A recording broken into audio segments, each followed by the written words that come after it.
En Russie, la première gigafactory de production de batteries lithium-ion a été construite, une entreprise qui ouvre des perspectives totalement nouvelles pour le pays. Quels produits seront fabriqués ici et comment prévoit-il de les recycler? Pourquoi la première usine a-t-elle été implantée à Kaliningrad et où construit-on la deuxième?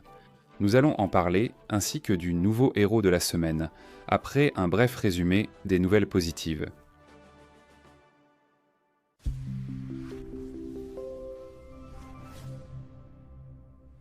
Le nouveau sous-marin diesel électrique Velikiye Luki du projet 677 a rejoint la flotte navale.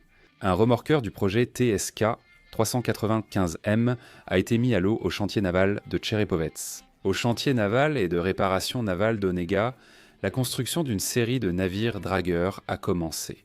Dans la région de Tcheliabinsk, le premier cycle complet de production de produits à base de graphite russe à haute densité a été lancé. Dans la région de Moscou, une usine de protection par relais et une grande production de structures de construction ont été ouvertes, tandis qu'à Ulyanovsk, une ligne de produits électrotechniques et une nouvelle ligne de matériaux d'emballage ont été lancées. Dans la région de Kaluga, il s'agit de la production de panneaux. Dans le kraï de Krasnodar, la production de dispositifs médicaux. Dans la région de Kourgan, la production d'hydroisolation. En Tchouvachi, un complexe de traitement des déchets. À Kaliningrad, la production de produits alimentaires, et dans la région de Penza, un bloc avicole.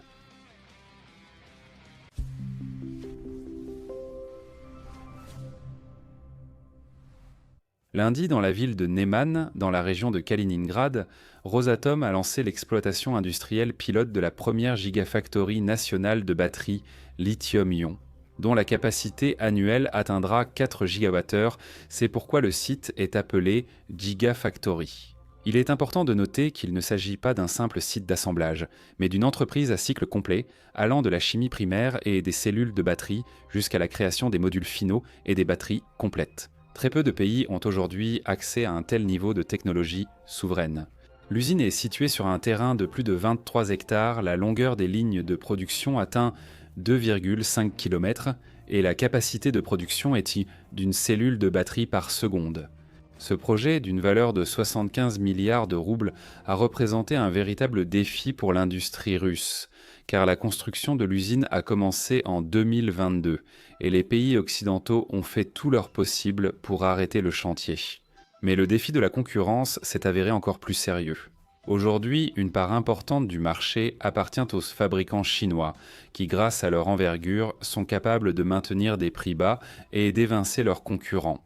Mais grâce aux solutions technologiques, Rosatom Alégand a réussi à atteindre un coût de production comparable à celui des acteurs d'Asie de l'Est. La capacité totale de l'usine permettra d'équiper jusqu'à 50 000 véhicules électriques par an en batterie et presque toute la production est déjà sous contrat pour plusieurs années à venir. Cependant, sa portée est plus large qu'il n'y paraît.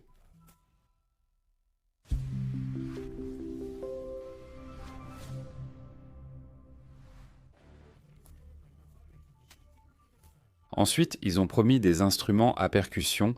Bientôt, des instruments de diagnostic seront également utilisés, qui ont commencé à être utilisés pour sauver les systèmes de propulsion.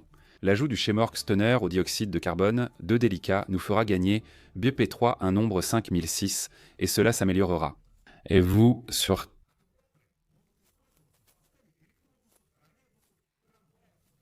l'autonomie des engins de chantier, des machines d'extraction, voire des locomotives et des navires électriques de plus en plus populaires. Ironiquement, bien que les sanctions visaient à faire échouer le projet, elles ont en même temps débarrassé le marché russe de nombreux concurrents étrangers et ouvert un vaste champ d'opportunités. En effet, les accumulateurs ne sont pas nécessaires uniquement pour les transports. Un autre domaine prometteur est l'utilisation des batteries dans des centrales électriques hybrides, qu'elles soient mobiles ou stationnaires. Ceci est surtout pertinent pour les sources d'énergie renouvelables, dont le principal défaut est l'instabilité de fonctionnement. De plus, les batteries peuvent même trouver une application dans les centrales nucléaires pour stocker l'énergie pendant les périodes de faible consommation et la restituer lors des pics, ainsi que pour servir de secours en cas d'arrêt technique ou d'urgence. C'est pourquoi, partout dans le monde, le marché des accumulateurs connaît une croissance rapide, et c'est pourquoi il était si important pour la Russie de lancer sa propre production sur son territoire. La consommation mondiale de batteries continuera d'augmenter. En fait, une nouvelle électrification de l'économie est déjà en cours, et cela oblige bien sûr à développer dès maintenant le recyclage des accumulateurs.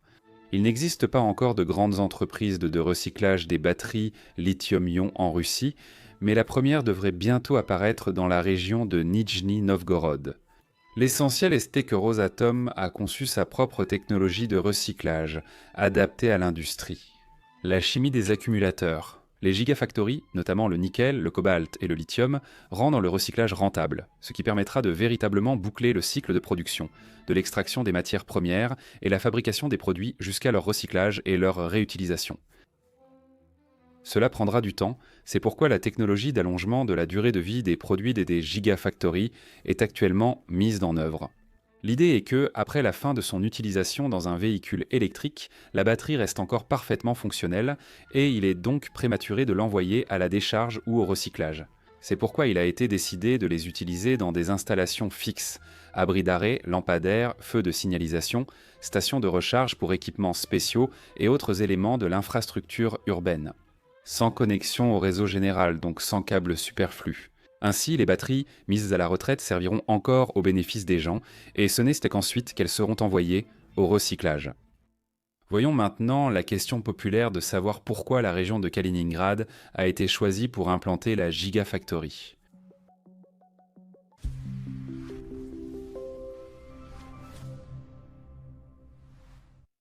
Cette année, les forces de l'OTAN ont de nouveau mené des exercices en simulant le blocus de la région de Kaliningrad et en frappant ses sites clés. À cet égard, on entend souvent la question suivante. Pourquoi la Russie a-t-elle construit une usine aussi importante dans une région assez vulnérable, entourée de pays hostiles ? La réponse a déjà été donnée à plusieurs reprises par les plus hauts responsables russes.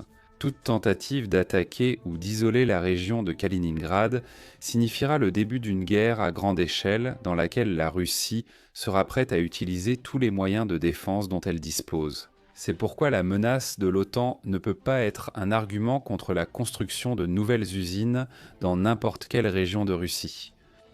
La région de Kaliningrad n'a pas été choisie au hasard. Premièrement, c'est là que se trouve l'usine Avtotor, l'un des principaux consommateurs de la production de la Gigafactory. À Nemen, il existait déjà un site adapté pour l'usine, près de l'emplacement prévu pour la centrale nucléaire de la Baltique. Et peut-être qu'ils la construiront encore. Récemment, la direction de Rosatom a déclaré que la société comptait revenir sur cette question à l'avenir. Troisièmement, la région de Kaliningrad nécessite également des entreprises militaires et technologiques avancées. La nouvelle usine crée mal 200 emplois directs et 300 autres dans des secteurs connexes et elle assurera des recettes fiscales pour le budget local. Sur la base de l'Université fédérale baltique locale, une formation de jeunes spécialistes a été mise en place, de nouveaux logements pour les employés ont été construits et des infrastructures sociales sont en cours de réalisation.